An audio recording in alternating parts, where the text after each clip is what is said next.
Hello everyone. আজি ভিডিওটো ক্লাছৰুমৰ পৰা ষ্টাৰ্ট কৰি দিছো। এফালে মই ইন্দিৰা মিৰিৰ বিষয়ে অলপ লিখিলো তো যেহেতু আমাৰ ওয়াল মেগাজিনৰ কাম হৈ আছে এফালে মোৰ জুনিয়ৰ পূজা লগতে আমাৰ ফুল আৰু আমি এতিয়া আজি ভিডিওটো ভাবিছো কি খালো দিনটো আপোনালোকক দেখাম।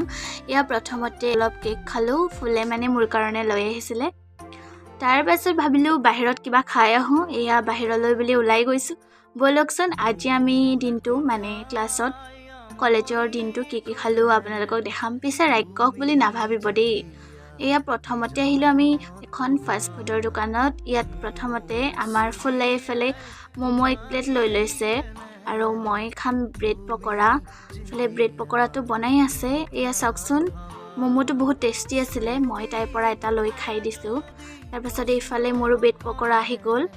ব্ৰেড পকৰা আৰু মমো খাই আহি দেখিলো আমটেঙা বুলি ক'লেতো আৰু টেঙা বুলি ক'লে আমাৰ ছোৱালী মানুহৰ বিশেষকৈ মানে বেছি লোভ লাগে ন গাইজ।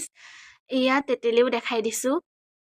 এইখন হৈছে আমাৰ পাণ্ডু কলেজৰ প্ৰথম গেটৰ ওচৰতে থকা এখন দোকান হয় য'ত তেতেলি টেঙা বগৰী আৰু আম মানে বতৰৰ ফল বতৰত পোৱা যায়। চাওকচোন এফালে খুৰাজনে ধুনীয়াকৈ আমাক বনাই দিছে। বহুত টেষ্টি দে ৰাইচ। যিসকল পাণ্ডু কলেজত পঢ়ে সকলোৱে এবাৰ টেষ্ট কৰি চাব। এফালে মোৰো আম আহি গ'ল মানে আমি এক প্লেটে খাইছো দুইজনীয়ে খাইছো এক প্লেটে। তাৰ পাছত আহিলো এখন ফাষ্ট ফুডৰ দোকানত। এফালে চাওমিন খালো আৰু শেষত একাপ চাহ আৰু চামোচা খাই আজিলে বাই বাই সকলোকে।